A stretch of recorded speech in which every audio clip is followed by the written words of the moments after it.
we are. I think I'm on day number 13, 14, something like that. And man, we've been filling around the clock to get this chair into position. So we are there.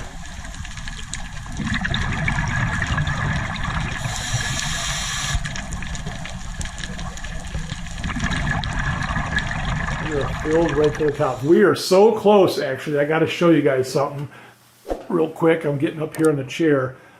So the coast-to-coast overflow box, we got this thing so level from a couple months back. Let me show you the wear.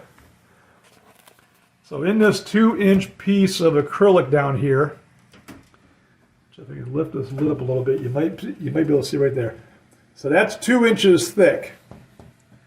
And they sent this panel, somebody did, probably through a CNC machine, and they cut out all of these slots right here. And man, there's a lot of them. But what I'm getting at is, we are so level. Oh, good for you. Water is right at the bottom. We are right here. Even if I just touch it, you see right there? The water is arriving right now. So this is it's kind of exciting, actually. Oh, good for you. So I would say probably in the next 90 minutes, we are definitely going to be overflowing into the coast-to-coast that's on the back, and then we'll start to raise this chamber right here, which that is actually kind of a modified being animal system as opposed to a typical Durso system. Now that we have this emergency overflow here, because there was no room to put in 3 pipes on the bottom.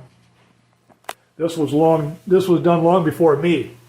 But the more I looked at this, we kind of changed things up a little bit. So now this will be our emergency overflow pipe as opposed to this one. Because I'm thinking at one time this was here because this gray pipe was already made up. There's a hole on top for this to breathe.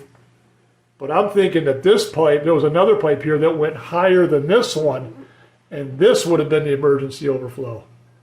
So now we should get a full siphon out of that guy right there, and probably 75% out of this one, and now this one will be the emergency overflow.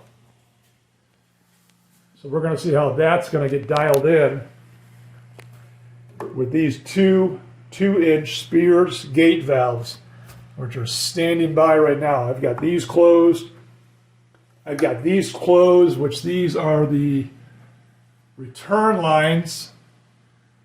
And it looks like our little correction that we did about a week ago, that is all looking good. So we have no leaks on either of those. The water has definitely entered the check valves.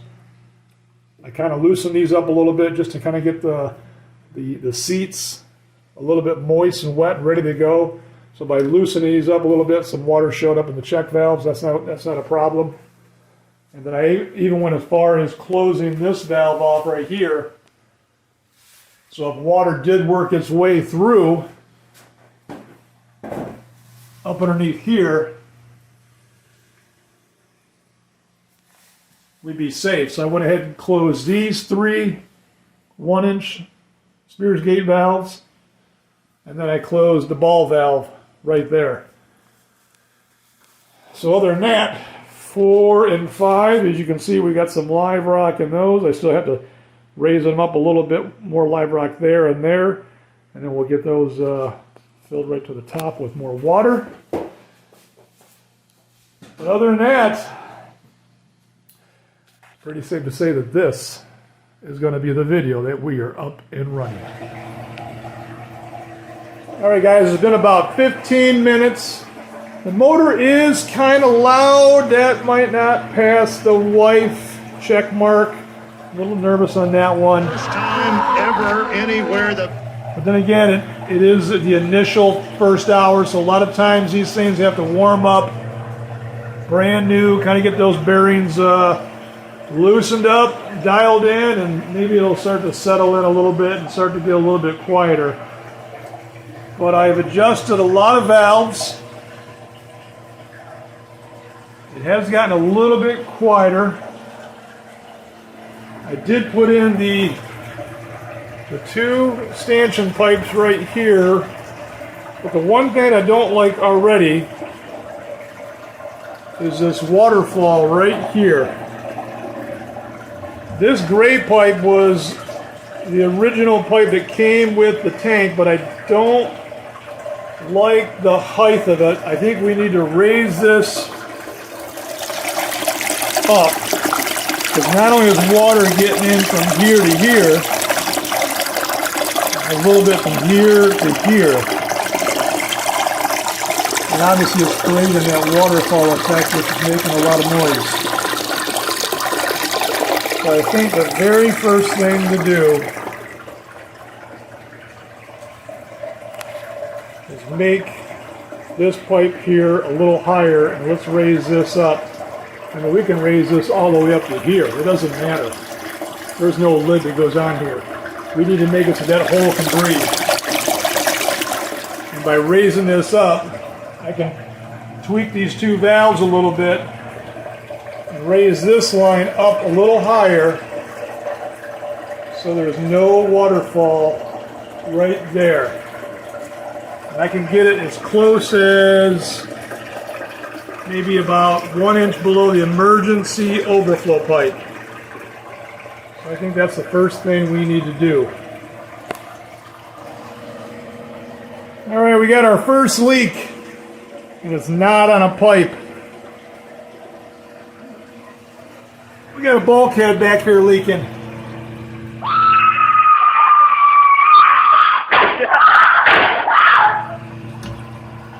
This guy right here. All right, guys, we got 4 repairs we got to do. Obviously, this is the first one up here, so we went ahead and shut down the system. But to capture as much RODI water as possible, I went ahead and put this 90 in here to keep the tank elevation as high as possible, to pretty much hide water in the main tank and the overflow while I do these repairs, because this is a lot of water that we don't want to go down the drain. So, kind of cheating the system right there. So we've got the bulkhead back there that needs to be corrected. That's the second one. There is a slight leak right here where water is getting passed from this chamber, which is this rectangle where the water first enters, meaning right here, and it's sneaking into this chamber. So when I shut down, this elevation and the other elevation equal out, so that's no good. So that's repair number 3. We're getting a little bit of blowback here between this chamber and this chamber. I know where it's coming from, so we have to repair that. That's number 4. So we are pumping down water from chamber 3 so that we can get in here and do a couple of these repairs. And we're moving it over here to chamber 5, which you can see we just filled up with a live rock, including chamber 4. So this is actually going to be the next test by raising this up and see if this theory works, where the water goes down, it comes back up, and then takes off right here and ends up right here. So some repairs have been fixed. The bulkhead way back here has been completely tore apart and redone. We went ahead and fixed this plate right here because, like I said, it was bypassing, so these two elevations were even. So I knew right there we had a problem. So that's been fixed. Over here on chamber 1, which has been, for the most part, pretty much had to be completely empty because of this issue right here in the corner. It's blowing by there, there, and there. Men, we are not perfect. I know I'm not perfect. See, but the reason why we're not perfect, ladies, you got a little to do with that. You put men on too high of a pedestal.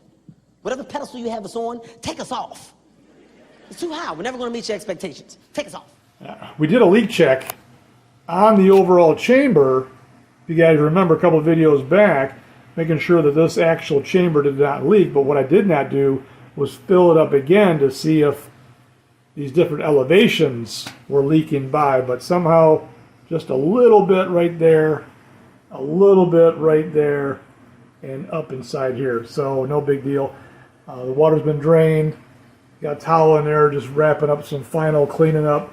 Gonna let that dry during the night, and then we're gonna hit that one tomorrow. So that should be just a real quick fix. But the one thing I'm checking out now is because the pressure is just so powerful on this hammerhead right here, is I'm starting to think, which you can see right now, chambers 5 and 4 are completely filled. The theory so far is looking really good. We filled this, and we saw the water go down and up and over and came through, and nothing was overflowing. But because this pressure is so powerful, what I was originally going to do was we were going to have one of the sea chain motors down inside here, not one of the big ones, probably not even the 1900 gallons an hour, probably something down 1,000, 1,200 gallons per hour. It was going to go through the 1-inch check valve, come around the back, and I could control it right there with that gate valve. And then from there, it would end up over here on chamber 5 through this valve and that valve. But now I'm starting to wonder if maybe I should get a little tricky here with this 1-inch Spears gate valve, which is coming out the main manifold. I've got 3 of them. I think I'm going to put a couple 90s on that. And I'm going to reshape this pipe right here and bite into it so that I can actually have water coming from the main manifold and getting into this pipe. I think I'm still going to have the motor, so if in the event that if I need to shut down the main tank, I can turn on this motor and water can continue to circulate through 5 and 4, thus not affecting all the live rock. All right, the other thing too, real quick, is I went ahead and took out the stanchion pipe that was in the overflow box, and you can see what they had going on here. There's the hole on top. But they were using big old Schedule 80 PVC pipe as opposed to the Schedule 40.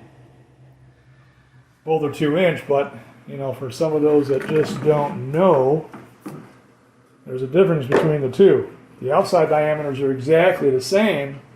It's the inside diameters. The wall thickness is just a little bit thicker right there on the Schedule 80. And thus this inside diameter here is a little bit smaller than over here. Now, I don't really need this to get more water flow. I mean, this thing is already rocking, but I think we're going to go ahead and use the Schedule 40, and I can't believe it, I don't even have a T. Ask any of my buddies that come over here. I've got probably 5,000 different PVC parts from 1/2 inch all the way up to 6-inch. I use milk crates to divide all of my different parts and pieces. I can't believe I don't have a 2-inch T. 1-800-PACK-RAT or visit 1-800-PACKRAT.com. I'm forced to go to Home Depot tomorrow. So we're going to make up another one of these, get it in the overflow box, and we're going to be ready to roll. Man, this thing's crazy. I got all the repairs made here on chamber 1. We had to do this one here, and this one up here. Just had to put a little bit of extra silicone in those areas because it was kind of blowing by, but no biggie. That's been corrected. Now all 3 bulkheads here in the back are done. I find out I didn't even silicone those. Those were just hand tight and somehow it was sneaking through, but I know a lot of guys don't like to put the silicone on the bulkheads, but I do. I just get that wafer kind of wet. Just kind of put a little bit of silicone on both sides of that wafer and kind of work it in, and then when you squeeze it down, you'll be able to see it so the silicone pops out a little bit. Kind of like that. So just a little bit of extra insurance. So chamber 3 is ready to go. Chamber 1 is now ready to go. We're going to go ahead and fill these up probably later tonight. But I just came in here just to see what the latest and greatest was, see if anything changed during the night, and lo and behold, it did. Don't ask me why, but this thing's been sitting for almost a week now, and not a single leak anywhere here in this area. But now, for some reason, we've got a leak right here. Besides, what's the worst that could happen?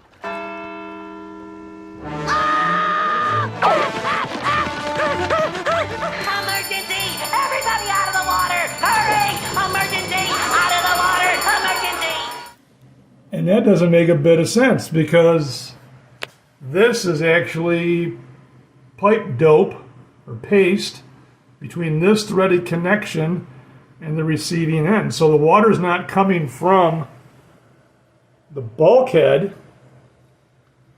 or the gasket. It's somehow sneaking between here and here. And that is a tight fit, and that doesn't make a bit of sense. And that is actually going to be a problem because there's no unions in this one. That just goes right into chamber 1, right through this deck. You can see there's water dripping. Now granted, it's better to find this out now than 6 months down the road. But how the heck am I going to fix this? I can break this and drop it down, but there's really no means of getting into this. The joys of having a fish tank. I have no clue why I just didn't set up like a 55-gallon tank. All right, the pipe has been fixed. I figured out what we had to do here. It was just actually as simple as breaking this nut right here, which broke the seal inside there. And then I had the ability to tighten these two up with two big set of channel locks. And actually, I'm surprised, this actually turned quite a bit from these two right here coming together. So we're going to see how that works out right now. So there definitely was a little bit of play. It's almost like this wasn't fully tightened, which I have no clue how that snuck through, but we'll see what we got. So I tightened that up, and I just got done making the stanchion pipe. You can see it's really tall, and I do have a T now. And we really put that up nice and high. So that's all done. So with that being said, water is coming back into chamber 1, getting pumped in from the opposite side of the basement. We're going to fill all these back up and go for round 2. Let's see how this one does. That water is flying through this thing. As a matter of fact, this corner over here is kind of driving me crazy. You guys are not going to believe this, but I got to believe there is going to be another modification. We've gone this far, and now that I'm like looking at the bigger picture and the aquascaping, and granted the lights in the back room will be off, and we're going to have just the lighting that's above the tank, which I believe is going to change things up a little bit, and these lights down here will be off. But I'm a little scared for the fact that I'm going to be able to see the two supply lines right there on the bottom coming from the coast to coast, the stanchion pipes, and these two return lines right here, these massive bulkheads on the right hand side of the tank. So I guess what I'm coming up with here maybe is the fact to drop the water level down maybe 70-80%. I can't believe I'm going to do this. But I'm really thinking about doing some aquascaping up against this wall right here, shaping this whole thing out, covering these two pipes, the box, and the two pipe coming there from the return lines. That's going to require a lot of work, but I think if done correctly and glued right to the back of the acrylic with a whole bunch of small pieces of live rock, I think we can do some pretty slick aquascaping, kind of creating some closure here on the corner and make it look more lifelike. I mean, we've gone this far. I just don't want to see, I don't want to see those pipes back there, so stay tuned for that. But as far as the bigger picture and us up and running, this filter is flying. So let me take you in the back and show you what's going on. Alright guys, here's a final update for this particular video. So we've been up and running now for about 3 hours. And I feel pretty comfortable with the overall picture, but there definitely is a problem. Let me show you what it is. And I just got off a phone call with Dave. We've been talking about this for a little bit, and we're both agreeing on this. I seen this on the first run. Didn't really stay too focused on it because of the other issues that we had with some bulkheads that were leaking, and there was a little bit of water passing through from one chamber into another. So there was actually 9 separate issues we had to deal with. Obviously we had this thing going on right here.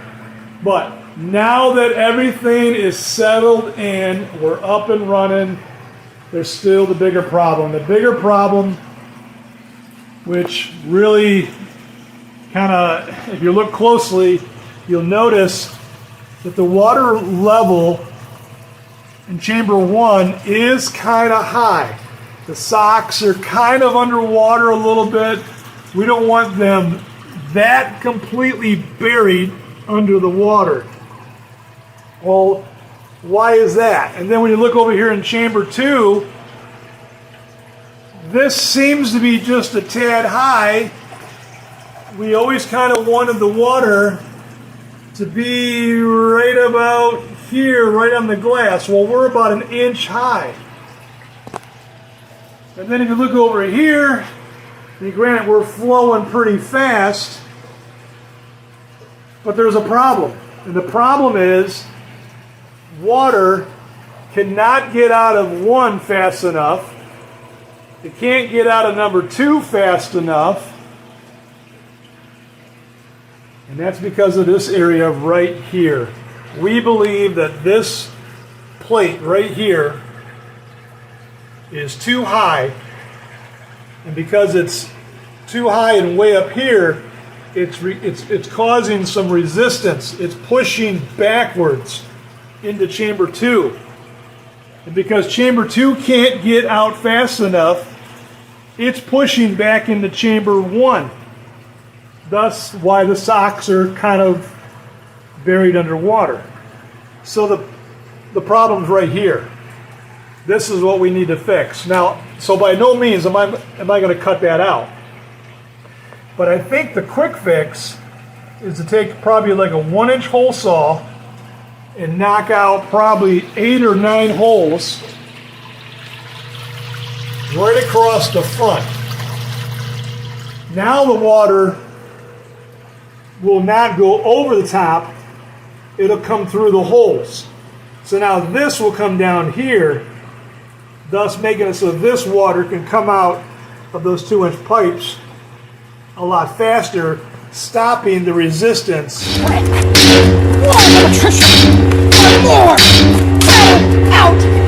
Just like the days of the Sith Army! Anger is not the way of the Jedi! Oh. From number 2. All this good stuff. So that's where we're at. That's going to be the big correction. So we're probably going to go ahead and shut down now and make those changes into chamber 3. But I think that being said, we're also going to really shut down big time because we talked about this aquascaping over here in this corner. So I'm going to have to really move some water now. I need to change the front of that tank. So we're going to drop the water elevation down big time. I mean, to the point of almost completely empty. I'm going to get inside this tank and we are going to reshape this whole corner with some live rock around that bend to really hide all these pipes.